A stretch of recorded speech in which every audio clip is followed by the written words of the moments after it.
Мақсұт мені жібер, сенікі бос қиял, мен сені сүймеймін дейді. Түсінші Мақсұт деген кезде Мақсұт аузыңды жап Элиф деп Элифті итеріп жібереді. Элифім, саған еш нәрсе болмады ма, мені кешірші дейді. Мен сені жек көремін дейді Элиф Мақсұтқа, және кім бар көмектесіңдер деп айқайлай бастайды. Айқайлай берме, сені ешкім естімейді дейді.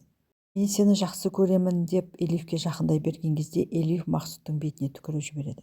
Жындан кеткен Мақсұт Элифті ұрып жібереді, ал Элиф болса кесеуді алып Мақсұттың басынан ұрады. Мақсұттың басынан ұрғаннан кейін ол қайтадан тұрып, Элиф, сен мені қайтадан ұрасың ба деген кезде Элиф екінші мәрте ұрмақшы болады. Мақсұт Элифтің қолындағы темірді жұлып алып, Элифті тағы да ұрған кезде Элиф жерге құлап есінен танып қалады. Элифті іздеп табуым керек деген қахраман алған жарақатына қарамастан ауруханадан қашып кетеді. Клубта көңіл-күй көтеріп отырған Селим мына қызбен танысады. Негізінде бұл Мақсұттың қарындасы болатын. Бұл қыздың есімі Мелек, өзі Мақсұттың қарындасы. Консерваторияға түсу үшін ауылдан қалаға қашып келген. Элиф есін жиса, Мақсұт оның аяғын байлап отыр екен. Элиф, сен мені түсінбейсің, мен сені қатты жақсы көремін дейді. Маған бәрібір, мен сені жек көремін дейді. Маған кішкентай бір үміт бергенің де саған деген махаббатымды көрсететін едім дейді. Сен мені қызықтырмайсың, мен сені жек көремін, соны түсінші дейді Элиф. Болды, жап аузыңды дейді Мақсұт Элифке, сен мендіксің, сені ешкімге бермеймін. Көлігімді ұрлап кетті деп жалған ақпарат беріп полиция учаскесінде Яшар деген кісі отырады. Полиция мен қазір келемін деп шығып кеткен кезде ішке қахраман кіреді.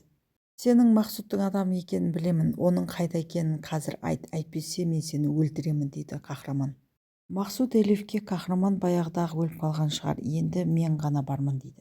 Элиф, сен неге түсінбейсің, мен сені жақсы көрмеймін, менде саған деген тек жиіркеніш бар, соны миыңа құйып ал енді дейді. Қахраманға бір нәрсе болатын болса, мен сені өлтіремін, және өмірімнің соңына дейін қахраманды ғана жақсы көріп өтемін. Элиф, болды, аузыңды жап, қахраман енді жоқ, мен ғана бармын деп Элифтің аузын байлап тастайды. Қахраман Элиф пен Мақсұт келген жанармай бекетіне келеді. Дағы жұмыс істейтін баладан ақ көлікпен бір еркек пен әйел келмеді ма деп сұрайды. Әлгі бала ақ көлікті көрген, оның ішіндегі әйел біртүрлі ауру сияқты еді дейді, және қолындағы білезігі түсіп қалды деп қахраманға Элифтің білезігін береді. Мақсұт Бейселге хабарласады. Маған тез арада тікұшақ тауып бер, тезірек шетелге кетуім керек дейді. Бейсел, менен басқа ешкім қалған жоқ, барлығын полиция ұстап алып кетті, ақшамыз да жоқ, сен не деп тұрсың дейді. Мақсұт еш нәрсе естігісі келмейтінін және Бейселге тез арада ұшақ тауып бер, әйтпесе өлтіремін деп қорқытады. Бейсел де жарайды, бір амалын табармын деп қояды. Элифім, біз ертең Италияға барамыз, онда біздің үлкен үйіміз болады, балаларымыз аулада ойнап жүреді дейді. Ал сен маған тәтті тағамдар пісіріп бересің, біз бақытты боламыз дейді.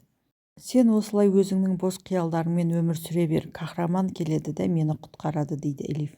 Тыңдашы Элиф, қахраман енді жоқ, егер ол өлмеген болса, онда мен адамдарымды жіберіп оны өлтіртемін дейді. Элифті іздеп тауып аламын деп қахраман ауруханадан қашып кеткен болатын. Жарасы қанап қан жоғалта бастайды. Есі кіресілі шығасылы болып, ол жолда көлік айдап келе жатқан кезде жол бойында кетіп бара жатқан бір атайды басып кете жаздайды. Қахраман көлігін дер кезінде тоқтатады, өзі есінен танып қалады. Әлгі атай қахраманға айқайлап, сен жындысың ба деп келе жатқан кезде оның есінен танып жатқанын көреді. Алдын қахраман Мүжган мен Сұлтанды ұрлап алып кетті деп полиция мен Желалға айтқан болатын. Полиция олардың қайда екенін тауып алады. Оларды күзетіп тұрған адамды жаралап ұстап алады. Мүжган мен Элифтің анасы Сұлтан аман-есен құтқарылды. Қуанып кеткен Мүжган Желалды құшақтап алады.